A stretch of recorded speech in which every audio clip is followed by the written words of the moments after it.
Hi friends, ఈ వీడియోలో మీకు భోగనందీశ్వర స్వామి టెంపుల్ అండి. ఇది కూడా మనకి కర్ణాటక అంటే బెంగళూరుకి 60 కిలోమీటర్ల దూరంలో నంది హిల్స్కి దగ్గరగా ఉంది. మేము నంది హిల్స్ చూసుకున్న తర్వాత ఇక్కడికైతే వెళ్ళామండి. ఈ భోగనందీశ్వర స్వామి టెంపుల్కి చాలా ప్రాముఖ్యత అయితే ఉందండి. ఇక్కడ లార్డ్ శివ అంటే శివుడు ఇక్కడే మనకి ఆయన జన్మించింది ఇక్కడేనంట. అలాగే ఆయన బాల్యం అంతా కూడా ఇక్కడే జరిగింది. అలాగే ఆయన కళ్యాణం అంటే పెళ్ళి కూడా ఇక్కడే జరిగిందంట. చాలా చారిత్రాత్మకమైన ప్రదేశం అని చెప్పవచ్చు. చాలా ప్రసిద్ధి చెందిన టెంపుల్ అండి ఇది. ఈ టెంపుల్కి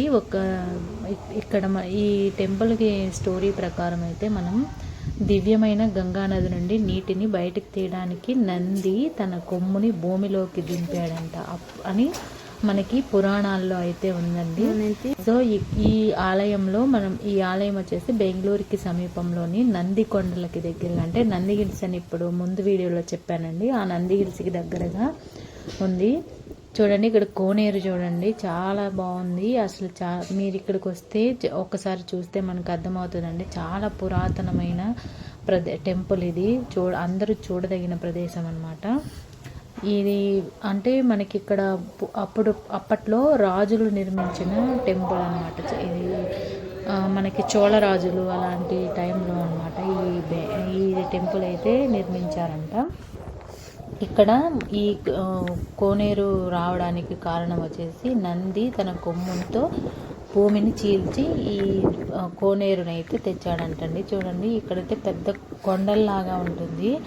ఈ కొండలు జారిపోతూ ఉన్నాయండి. మేమైతే చాలా ఇదిగా అంటే చూసుకొని వెళ్ళామండి. చాలా ఇబ్బంది పడతా అయితే వెళ్ళాము. ఇక్కడ పైన మనకి గణేష టెంపుల్ అంటే వినాయకుడి టెంపుల్ కూడా మనకి కనిపించింది.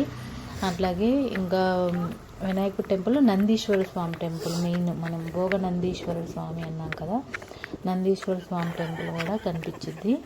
అట్లాగే ఇక్కడ లోపల మనకి శివుడు చాలా దగ్గరగా మనం చూడొచ్చండి. శివలింగాన్ని చాలా బాగుంటుంది.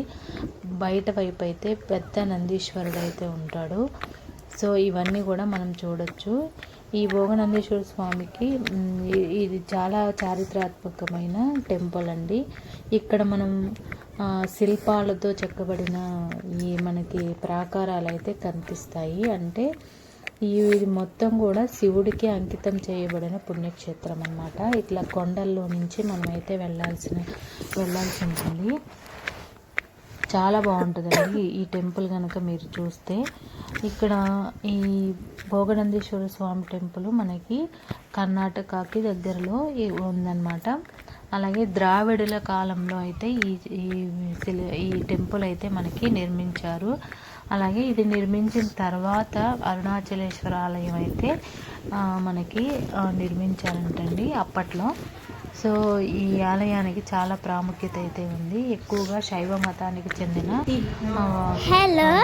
భక్తులు ఎవరైతే ఉంటారో వాళ్ళైతే వచ్చి ఇక్కడికి బాగా దర్శనం అయితే చేసుకుంటారంటే. మా పాప చూడండి ఏదో చెప్తా ఉంది.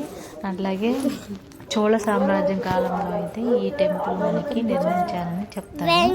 అలాగే ఇక్కడ ముఖ్యంగా మనకి వైష్ణవ మతానికి సంబంధించి నరసింహస్వామి, విష్ణుమూర్తి ఇలాంటి శక్తి, దుర్గాదేవి, లక్ష్మీదేవి ఇలాంటి శైవ మత భక్తులు కానీ విష్ణుమత భక్తులు కానీ అందరూ కూడా వచ్చి దర్శనం అయితే చేసుకుంటారంట. అయితే ఎవరైనా బెంగళూరులో ఉండి చూడలేని వాళ్ళైతే కూడా చూడొచ్చండి ఈ టెంపుల్ని. చాలా చారిత్రాత్మకమైనది, ప్రసిద్ధి చెందింది. ఇక్కడ కోనేరులో మేమైతే ఇలా చిన్న చిన్న చేపలు ఉంటాయి కదండి, వాటిని అవి మనకి బ్యూటీ పార్లర్లో చేస్తూ ఉంటారు. ఇట్లా మేము పెట్టి కూర్చొని చాలాసేపు అయితే ఈ కోనేరు దగ్గర అయితే గడిపాము. చాలా పెద్ద టెంపుల్ అండి, చూడటానికి కూడా 2 కళ్ళు సరిపోవు, ఎంత బాగుంటుంది ఈ టెంపుల్. భోగనందీశ్వర స్వామి టెంపుల్ నంది కొండలకి దగ్గర అయితే ఉంటుంది, చిక్కబళ్ళాపూర్కి దగ్గరగా ఉంటుందన్నమాట. అట్లాగే ఇక్కడ మనకి ఈ ఆలయం నిర్మించిన తర్వాత అప్పట్లో ఇంకా మిగిలిన వాళ్ళు అంటే రాజవంశులు, హోయసాల రాజ్యము, విజయనగర సామ్రాజ్యము వీళ్ళందరూ కూడా వచ్చి అప్పట్లో కొన్ని ప్రాకారాలు అంటే గుడులు అయితే కట్టారంటండి ఇక్కడ. ఇంకా మేము ఈ చిన్న చిన్న చేపలు చూడండి ఎలా కనిపిస్తున్నాయో. ఇక్కడ ఈ ఈ టెంపుల్లో చాలా రకాల అంటే అమ్మవారి టెంపుల్ కూడా ఉంటుంది, నాగేంద్ర స్వామి టెంపుల్, గణపతి టెంపుల్, ఇవన్నీ కూడా మనం దర్శనం అయితే చేసుకోవచ్చు ఇక్కడికి వస్తే. అలాగే అసలు ఈ టెంపుల్ మనకి చూడడానికి కూడా చాలా పెద్ద ప్రాకారాలండి. అసలు చూడడానికి మనకు 2 కళ్ళు సరిపోవు అంత పెద్ద ప్రాకారాలు అయితే ఉంటాయి. శిల్పాలతో కూడా చెక్కబడి ఉంటుంది ఈ టెంపుల్. ఇక్కడ ఇంకా మనకి ఈ ఆలయంలో 2 పెద్ద ఆలయాలు, అరుణాచల స్వామి ఆలయం కూడా మనం చూడొచ్చు. ఇక్కడ భోగనందీశ్వర స్వామి టెంపుల్ ఒకటి, అరుణాచలేశ్వర టెంపుల్ ఒకటి, ఈ 2 కూడా మనం చూడొచ్చు. కానీ ఇది సేమ్ మనకి చూడడానికి ఈ టెంపుల్ మొత్తం కూడా అరుణాచలేశ్వర స్వామి టెంపుల్ లాగా మనం ఎక్కడ మనకి అరుణాచలంలో ఉన్న చూడండి అలా అనిపిస్తుంది మనకి చూడంగానే. ఆ గుడి మొత్తం కూడా చూడండి ఎంత పెద్దదో. ఇక్కడ అంతా కూడా చుట్టూ మన మండపాలలాగా కట్టేసి ఉన్నారు, చాలా పెద్ద మండపాలు. ఇట్లా మనం ఎంట్రన్స్లో నుంచి అయితే వెళ్ళాలి.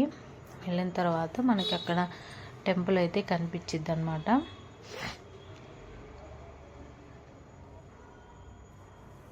అయితే ఇంకొంచెం ఏంటంటే ఇక్కడ ఉమామహేశ్వర స్వామి మందిరం కూడా ఉంటుంది లోపల. మనం చూస్తే ఉమామహేశ్వర స్వామి టెంపుల్, అలాగే ఒక చిన్న మందిరము, ఇది నల్ల రాయితో మనకి చెక్కి ఉంటుంది అన్నమాట ఈ టెంపుల్.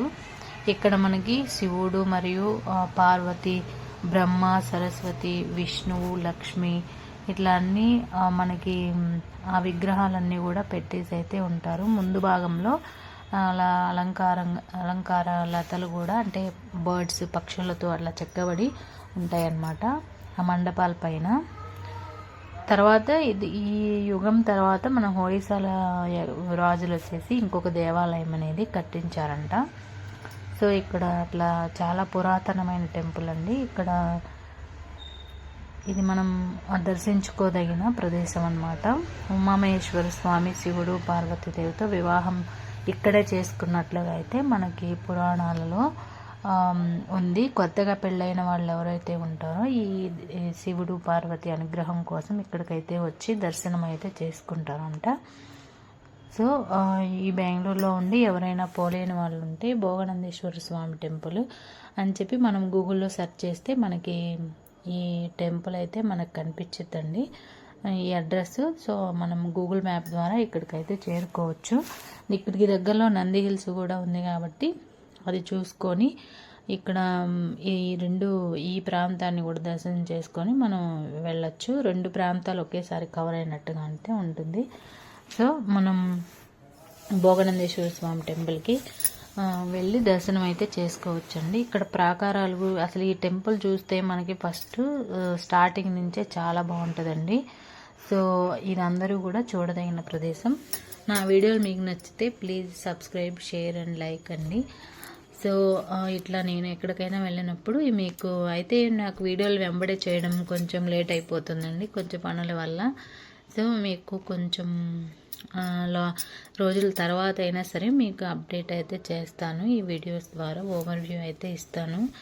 సో ఇట్లా ఈ రోడ్డులో చూడండి, మనం నంది హిల్స్కి వెళ్ళే రోడ్డు అటు నుంచి మనం లెఫ్ట్ సైడ్కి వేరే రోడ్డు ఉంటుంది. అక్కడి నుంచి ఇట్లా డైవర్షన్ తీసుకొని వెళ్ళాలన్నమాట. ఇట్లా వెళ్తే మనకి భోగనందీశ్వర స్వామి టెంపుల్ అయితే వస్తుంది. సో మనం ఈ టెంపుల్ని దర్శించుకున్న తర్వాత మళ్ళీ మనకి ఇక్కడ ఇంకా ఏదైనా ప్రదేశాలు కావాలంటే మనం గూగుల్లో సెర్చ్ చేసుకొని వెళ్ళొచ్చు. సో ఇట్లా ఈ టెంపుల్కి ఎవరైనా చూడని వాళ్ళు ఉంటే మాత్రం చక్కగా వచ్చి ఒకసారి దర్శనం చేసుకోండి. ఈ స్వామి శివుడికి 3 స్టోరీస్ అయితే మనం చూడొచ్చు. ఇక్కడ శివుని యొక్క పుట్టుక, బాల్యము, అలాగే పెళ్ళి 3 కూడా ఈ టెంపుల్లోనే జరిగినాయి అంట.